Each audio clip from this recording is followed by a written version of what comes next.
What is up guys, this is Cole, welcome to the account of Mr. Hades. This is a returning player coming back to the game after many months. And Hades wants to know if he should just start over. That's where we're at with this account, man, and I gotta say, it is a bit of a genuine debate. Not only are the builds a little bit mental on a lot of these champions, yes, I'm looking at the 100 speed Skull Crown right now. Who's our campaign farmer, by the way? And yes, she is slower than some of the mobs in campaign 12.3. But honestly, this account has a crazy issue with just the choices we've made in which champions to build all the way up to level 60, sort of like breakneck speed on this account, and the champions that we've not chosen to build on the account. My goodness. Should we restart? Should we quit? Should we start over? Or should we not? And should we plow on forwards? Let's see if this account is worth saving, lads. Right after I remind y'all about the beginner promo link that's down below this video at the top of the description box, man. Just by clicking on that link at the top of the description box and using that link to create your new raid account, you're going to get yourself Basilius Varanus as your starter legendary champion, as well as 3 free epics as you level that account on up. It's the best beginner promo link going right now, so make sure to use that promo link if you're ever looking to start off a new raid account, a new free-to-play adventure or something like that, or just looking to invite a friend to start playing raid. Send them that link down below, man, and get them off to a saucy start. It's part of a triple legendary start, actually, while Michelangelo is the Logan Reward legendary champ. So of the level 60 champions that we've built on this account so far, we got some issues here, man. We got some issues. Generally speaking, some of the key tools that you want to build with your first level 60 champions are some AoE damage. Actually great, we've got that with the Skull Crown. That's good stuff. An increased speed buffer would be bloody great. We don't have a single one. At max level right now. There's no increased speed buffer champion on the team. An AoE decreased defense champion as well is also kind of mandatory. We don't have one of those either, so that's not great. You do actually want to build a healer and debuff cleanser if you can, or at least just a healer. So Doom Priest is pretty good. I can get behind the Doom Priest. We did actually spend skill books into the Doom Priest, which I don't think is super necessary, but whatever, man. I can't complain about that. So Doom Priest, Skull Crown, they're pretty decent. But honestly, okay, I actually don't mind the Light Sworn as well. Building a 10-meter decreaser is, I'd say, like the 6th or 7th priority champion that I'd look to build on a new account. Having some 10-meter decrease, especially on a multi-hitter champion like Light Sworn, is pretty good into Spider, Finite, that kind of thing. He also brings a reliable way of placing decreased speed and decreased attack on his A2. Not a bad little progression epic. I can't be too sad about it, right? We actually could be using this guy in stuff like Finite, maybe Chimera as well, actually, with this A2. Not a bad little progression epic. The rest of them, very much take it or leave it. I can support the Valkyrie. I'd rather have the Valkyrie fully, but wait a minute. Oh god. We've been spreading our skill tomes between Crypt King Graal and the Valkyrie, which is not great. And Brachus as well, apparently. Brachus has got some skill tomes as well. This is a champion that's just useless everywhere, man. Oh, but Cub, he has a 6 times hitter on his A2, so surely he's good into Finite. Except he doesn't bring decreased speed, he doesn't help against the waves, and he doesn't have any 10-meter control. He's not even great into Finite, man. What are his reviews into Finite? Liars, man. I'd say he's like a 3.2.8 or something. Point is, Valerie could have actually helped us out. Valkyrie could have helped us out if she was fully booked into Demon Lord Clan Boss. She can maybe still do a job for us there. I'd like to see us fully book this champion as quickly as possible because counterattack and shield buffs into Demon Lord actually very nice. Now for the champions that we have missed and that we could have upgraded instead on this account. Oh my god, we've got a Duck the Pierced. And he's half booked as well, or like slightly booked as well. He's done a bit of light reading, you know, a little bit of bathroom reading, a bit of toilet reading. That's about it. But beyond that, the man needs more books. Brings wave control with the provoke. Brings a decreased attack and a decreased defense wrapped up in the same skill on his A2 and a 3-turn cooldown, 100% land rate. Very bloody good champion that we will be using just everywhere, man. Why do we have a Warden at level 50? This guy's a glorified chicken, man. Well, now he's a 5-star chicken, I suppose. Royal Guard's pretty good, by the way, but, you know, I wouldn't have, like, rushed to book this guy, but certainly Duck the Pierced would have been incredible. Oh my god, dude. Oh my god, we've got an attack? Oh! Okay, I take it all back about the legendary tomes. Forget Valkyrie. We should have this attack fully booked as soon as possible. In fact, dude, we've got an attack on this account, right? Put it like this, man. I would actually sacrifice, like, just delete from the account Crypt King Graal, Valkyrie, and Brachus the Shifter if it meant we could just instantly fully book and level 60 this attack. Okay, that might be a little bit savage for the Valkyrie. She deserves better than that. I'm putting some disrespect on Valkyrie there, and I don't intend that. I'm just saying attack is bloody high priority. This is, again, the kind of champion that you use basically everywhere but Fire Knight. Pretty much in the game. You know, AoE damage, AoE HP burns, attack all enemies actually on every single skill, AoE decrease attack. Like, the man is just crazy as hell, dude. Or the orc, rather. I don't mean to misspecies him, you know what I'm saying? But, my god. And what else have we got down here, right? We've got, like, Vegas, Ally Protect. You know, he could have had some use on the account, built him a little bit sooner. Maybe we've actually got an Akemptum down here. We have a Whisper down here that's gone unbuilt. Wow, man. I'm going to recommend that we build this champion. In fact, what I'm going to do on this account is go ahead and build out some ideal teams, okay, that I would use across all the dungeons. We've got another copy of Doom Priest. We even have, I saw this a bit earlier on, I can't believe it, the good old Deacon. We're going to be using this champion in every single team that I plan out on this account. With the exception of, wait a minute, no, there are no exceptions. We're going to be using him in every single team on this account, pretty much. Because honestly, I can answer the question of, should we quit this account? Should we start over on this account and forget about it and just get a fresh start and a clean slate? I can answer that question right now. The answer is no way, man. No way, okay? We've made a lot of poor decisions as to which champions to put the legendary tomes into. We've maxed up some champions that maybe we can still get some use out of Allure. She does bring 10 meter decrease, you know, on her A3. She is fully bucked. She has decent AoE damage as well on her A1 and on her A2. We made some decisions that I don't like at all in terms of level 60s that we've built out on this account so far, in terms of like early game progression champions, you know. But this account has ridiculous, oh my god, it's got ridiculous bags and bags of potential that we could easily tap into. So I'm going to try and formulate a comeback plan for this account based on the champions that we have. My intent is not to build the perfect team for every single dungeon and like all of the clan bosses and stuff like that, because honestly that would take forever. And we're talking about like fully booking UDK and level 16 UDK, and then and like for certain teams going back and finding like the apothecary and taking the apothecary up to level 60 and farming up his masteries for Giant Slayer and stuff, and that might be better for some teams than for others. I don't want to get too nitpicky. I want to give a pretty streamlined solution here for getting this account back on track, and it starts with building the dungeon teams. And by the way, you might have noticed the 40,000 energy that we have saved up on this account. Oh my god, no. Dude, my voice can't even go squeaky enough to express my dismay at what I'm looking at right now. How do we not have the gem mine 3 out of 3'd?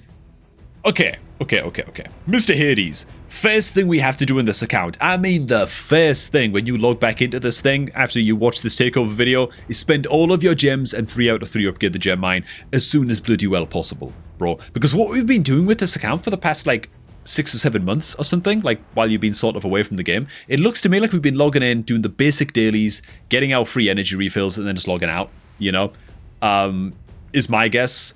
Yeah, okay. We should be spending these medals into the accuracy nodes during CVC, by the way, but whatever, man. We've actually got, for once, we've actually got bigger fish to fry than the Great Hole situation on an account like this, you know. Yeah, we need to fully upgrade the gem mine. That's 100%. That's 100%. First things first, man, this plan of action, okay? Fully upgrade the gem mine, and then we need to start building the following teams, okay? I'm going to scroll on down just a little bit. These are the teams that I built out and planned out for every single basic dungeon in this game. You might notice some patterns, and that's because, again, I'm trying to overlap using champions in as many areas as possible, even if they're not absolutely perfect for that area. I'm trying to make this a nice streamlined and simple comeback plan for this account. And so some of these champions are not going to be mega optimal, but they should be do enough to do the job and get us to stage 20 in all of these dungeons, right? Deacon Armstrong, featuring in every single team. Why? Speed or a lead, okay? I don't really need to say any more than that, okay? He brings the bloody speed or a lead. We don't have any other champion that can do the job on this account. He's going to bring a massive amount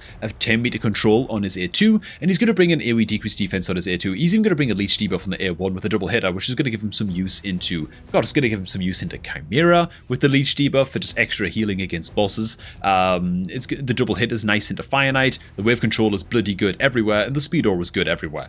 Next up, Takeover. we need to have an increased speed champion on the team, right? Takeover's going to be that increased speed champion. He's going to bring a little bit of healing to the team where we need it. We're going to need more healing in some places more than others. He's also going to bring the revive as well, the Takeover. So if anything goes horribly wrong, we can confidently use Takeover on basically every team because we need an increased speed buffer champion, right? We need to check off those major boxes. Another champion that can start to show up in many areas of the teams, not like every single team, is going to be Duck the Pierced. Duck the Pierced is another incredible champion.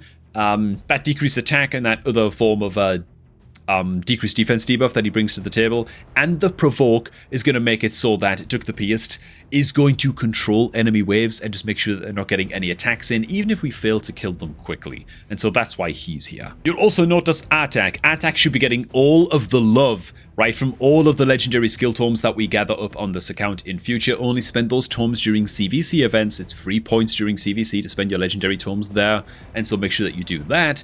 And Artak, again, his AoE damage, his HP bends are going to be useful basically everywhere. Now, I will say that if this Ice Golem team struggles at all, okay, it is quite damage heavy. I put the Whisper in the team because she has a lot of single target damage, which is actually very good into Ice Golem for killing off the boss's minions, and that's lovely. But we are already bringing a decreased attack debuff and a decreased defense debuff from Artak and from Deacon. What does that mean? It means the Duck the Pierce might actually become a little bit more redundant in this team over time. And once the Artak is fully booked, we could do something like drop Duck the Pierced and instead throw in the Doom Priest for some more healing and some more debuff cleanse, and that would work just fine in Ice Golem as well if we're struggling with just dying against the boss. But for now, until the attack is fully booked, I'm going to go ahead and just leave Duck in this team. The Spider team is going to get a little bit of changes, right? We're going to be running the Sylar in the Spider team. Spider is one of those dungeons where you do need some specialists, and so we're going to be running the Sylar in there. Basically, this is a Spider's Den team that's going to bring huge amount of wave control and decreased speed debuffs on all Spiderlings and the Spider boss from the Sylar. Get some extra 10 meter control coming in from the Lightsworn, who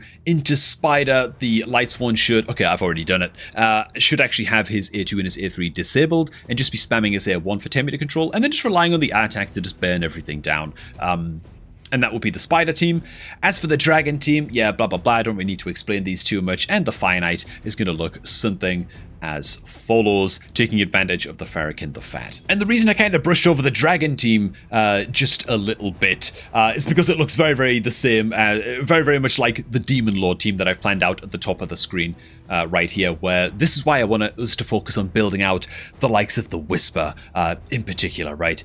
The Whisper dude is going to feature in both the Demon Lord team that we can run right now as just a crazy boss killer champion, as well as a Demon Lord team that I suggest that we actually build towards in the future that actually cuts out the attack and cuts out the Duck the Pierced for the superior combination, I believe at least, I think it'll just be better, of Valkyrie for all those counter-attack buffs and just really getting massive value out of the Whisper and the UDK. Honestly, this team might even do better. Like, this Demon Lord late team might do better by just removing the to-go completely, foregoing the increased speed, and letting counterattacks do most of the damage and putting attack in instead of the to-go. But yeah, that's the squad. And we're going to be running some of these champions into Chimera as well. So you can see there's a lot of overlap here. The Farrakhan's going to show up again, just like he did in Fire Knight. The Whisper's going to show up again. I actually recommend using the Lightsworn into Chimera, man. Just bring a nice, reliable form of decreased speed, and that's also important here. This team might lack a little bit of healing. Might have to do something like very painful, like drop Farrakhan and just put a Doom Priest in there for the time being until we find like a better healing source and just better support champions overall. But to-go heals and the leech buffs, debuffs coming in from Deacon might be enough, at least for the lower difficulty stages of Chimera. And so those are the champions that I would look to build out as soon as possible. Basically all of those champions on this account to get us back on track. Is it a lot of work? Yeah. It is, but I do believe that even unbooked, just these champions at level 60, even unbooked, will do better than the teams that we are currently running into these dungeons. Like, the teams that we're currently running into these dungeons look a little bit like this. Okay, just can't imagine we're doing a lot of damage here. Okay, I just can't imagine it because we have a decreased defense debuffer, but it's on Noboro, and she only attacks all enemies with this A1 if the initial target is under 4 more debuffs, which is not going to happen with this team lineup. And so she's placing single target decreased defense debuffs. So we basically don't have a decreased defense. We don't have a decreased attack to help keep us alive against the boss. And yeah, I can see why we're stuck on stage 12 of Ice Golem, you know. The Dragon's Den team, what's going on with this? Ugh. Are we just soloing Dragon's Den with a... Are we just soloing Dragon's Den with Vrask and his healing on his... Okay, it's actually on his passive, the Vrask's healing. Is that what's happening here, man? Yeah, I'm pretty confident that the Dragon team right here that I've locked in just now, the team that I prepared for this, these champs at level 60, fully booked, easily take on stage 25 Dragon. As long as they're built correctly, you know? This has got me curious of the Fire Knight situation now. What are we running into Fire Knight, man? Oh god, we're not on stage 10 yet. Okay. Who are you? Exemplar. I'll be the judge if you're an Exemplar or not. She brings a triple hit and weaken. Attacks one enemy, chance of placing freeze. Doesn't really do anything. Brings a double hit at A1. Okay. God, man, the Brackus has showed up in here. Yeah, the only champion I would keep on this team, to be fair, I'd keep the Lure as well. I think she can do okay on this team. Did I put her in the team, actually? Did I put Lure in the Fire Knight team? Okay, I actually did, yeah. She just brings some temperature control and some damage against the waves, which we are going to need. So, yeah. Yeah, like I said, this account is sitting on an absolute payload of bloody... of upgrades and of potential. We just need to exploit that, man. Dude, how have we got all of these slots unlocked in the Guardian Ring? And we've actually upgraded some of them to level 2. We don't even have the gem mine upgraded. I don't even know how that's possible. So what this account needs to do, man, is focus skill books and levels and ranks and just max out all of those champions that I've touched on for those teams, starting off with the most commonly used champions in those teams first. We also need to repair the builds on this account as well, which I frankly strongly doubt that I have the resources to actually do that on the account. How many rank 5 and 6 speed boots do we have in storage? The answer is 1. What about equipped? No. No. We have 3 speed boots on the entire account? I don't even know how that's possible. What if I include like 4-star speed boots? Okay, it goes up to 6. Alright, and we don't have those ones equipped either. Oh god, okay, man. So I'm not going to go into like an artifact guide here. Frankly, all I will say is that any 5-star speed boots that we loot from any of the dungeons, honestly, even 4-star speed boots for this account, it's very, very far behind in terms of gear. Even 4-star speed boots, take them to rank 16 during gear enhancement events and get them equipped on every single level 60 champion and every single champion that we plan on taking to level 60 as soon as possible that we're going to be using in all of the teams that we've already covered. There are 1 or 2 champions on the account like Ultimate Death Knight that we can think about building in the likes of slower gear later on, nice slow stone skin set or something like that, but honestly, we're kind of light years away from that on this account. You know, to be totally honest, I just put them in the bloody speed boots, especially because, I mean, just build them all in speed is the best stat in the game, by the way, and boots are the only item in the game that can roll speed as the main stat, so take advantage of that. And I'd go ahead and recommend that anybody who's struggling with gear on their account, or Mr. Hades himself, whose account we're on right now, go ahead and check out the guide that's down below in the description box, man. It's called something like How to Gear Every Champion Type in Raid. Check that guide out and use that guide, man, to build all your different champs slowly over time. Don't bite off more you can chew. Build 2 or 3 new champions at a time. Don't give yourself a headache over it. And yeah, just as you gradually collect better and better gear. Now, part of the reason I recommend even putting UDK in speed gear is because, honestly, we're probably going to be using him as a Chimera Provoker as well. Sorry, Hydra Provoker as well. What are we using it to Hydra here? Vrask? Vrask makes... Okay. I'm just trying to... Okay, man. I'm just trying to... I'm not even sure that scientists could explain why Vrask is in this team, nor why Vrask is the aura leader in this team. And I'm poking fun a little bit here, but I can't help myself, man. It's part of my enjoyment of doing these takeover videos, man, is to slightly roast. That was a little bit of a panseer, actually. That was a bit more than a light roast. I apologize for that, Hades, man. I'm having too much fun here, man. But yeah, Vrask, all he really does is bring team-wide healing every time he crits. Is he built with 100% crit rate, at least, on this account?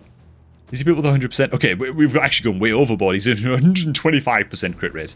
Okay. But yeah, his aura, his defense aura is only active in dungeons as well. And so his aura is actually doing nothing. Nothing at all in this fight. Beardal is not a Hydra champion either. He's way too single target.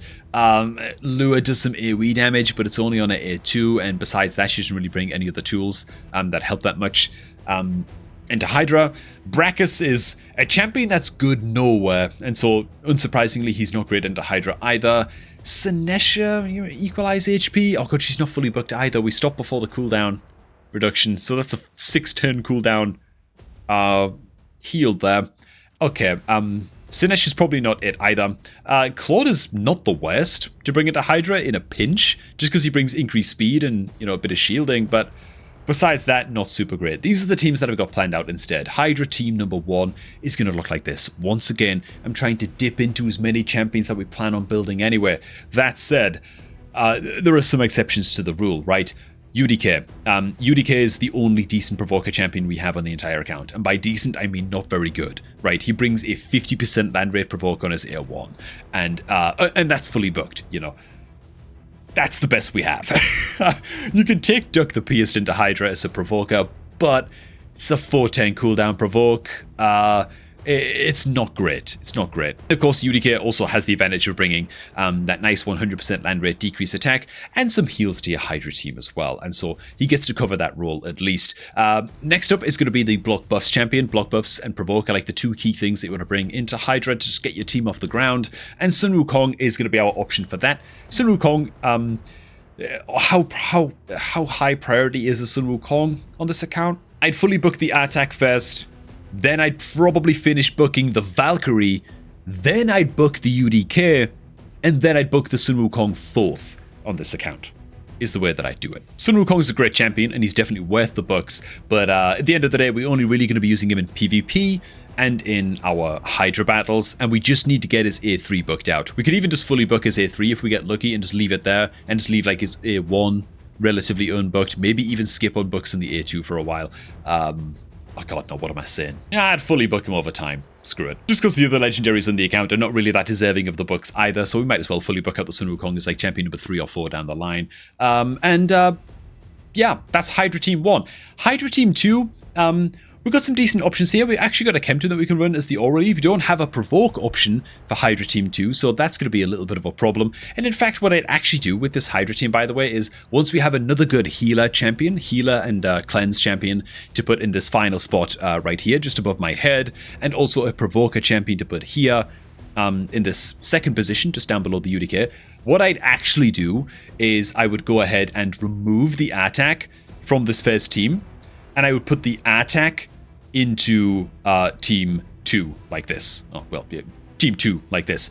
The reason for, and I put then the Royal Guard in the first team right here, like so. And the reason I'd shuffle things around like this is because once this second team is up and running, it's going to be lacking a decrease attack if we have attack and UDK in the same team. That's 2 decrease attack debuffers on an AoE. We shouldn't really have both of those in the same team. It's better to separate them and make both teams, you know, like, just like raise the average team power across both teams by having decreased attack in both teams rather than having no decreased attack at all in team 2, if that makes sense. So once that second team's ready to go, I would go ahead and just transport the attack over to that second team, just to spread out those decreased attack tools. Besides that, recovering this account is literally just a matter of level 60ing all of the champions that I planned out in all of those team presets, and just farming every single dungeon up to at least stage 16, ideally getting those dungeons to stage 20, which should be doable with these champions built correctly and fully booked, and just start farming dungeon tournaments every single time they pop up. And I mean really start playing the game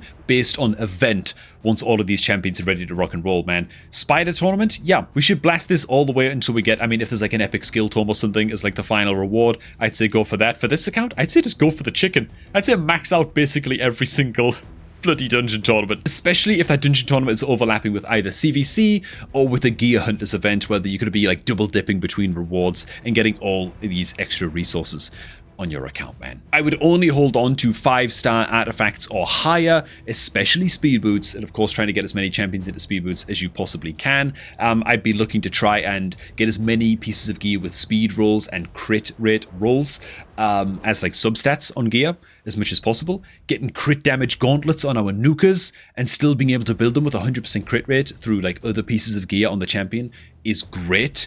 I'm not sure what we're running for, oh god, okay. Also, just getting a chest plate on all of our champs that actually reflects their role in the game would be great. Resistance on Skullcrown is obviously not really what you're looking for. Attack percentage chest plate on your damage dealers, for example, or taking like your support champions. What does like Valkyrie have? Okay, defense percent, good stuff. Yeah, looking for like defense percent on the likes of your defense champions on their chest plate is going to be great. Speed boots on basically everybody, because right now the Valkyrie isn't really moving. She's a little bit statuesque. We should also be on the lookout for basically any type of banner that is able to roll into speed as a substat when farming Spider's Den, especially accuracy banners that require speed, because you're typically going to be putting accuracy main stat banners on your support champions that want to be landing debuffs in the game. Champions like, who are we looking at here? Like good old Duck the Pierce, for example, would bloody love an accuracy banner with speed substats. Typically speaking, champions who want to use an accuracy banner also want to be the fastest champions on your account, so they can land those debuffs before your attackers and nukers then come in to clean up. So there you have it, man, Mr. Hades. Max those champions, okay? Ignore crappy champions like Warden. He's basically a 5-star chicken. Forget about it. Slowly rebuild your champions over time and then start playing the game based on event. And honestly, I think you'll be quite surprised at how quickly you're going to collect up a good stockpile of 5-star or higher speed boots and just much better artifact quality overall. For now, I want to thank you all for watching, man. That is my review of Mr. Hades' account. Not a lot of resources for me to actually fix stuff on the fly on this one, but, you know, that's going to be the case sometimes with these account takeovers. But the best I can do is give direction, you know what I'm saying? Definitely don't think this account is worth giving up on, though. Yeah, if you're looking to start off a new Raid Shadow Legends account, man, a new free-to-play account, a new free-to-play adventure, something like that, man, make sure to go ahead and get that done by using the beginner promo link that's down below this video at the top of the description box. And I'm going to catch all of you all dusty a tad bit later, man.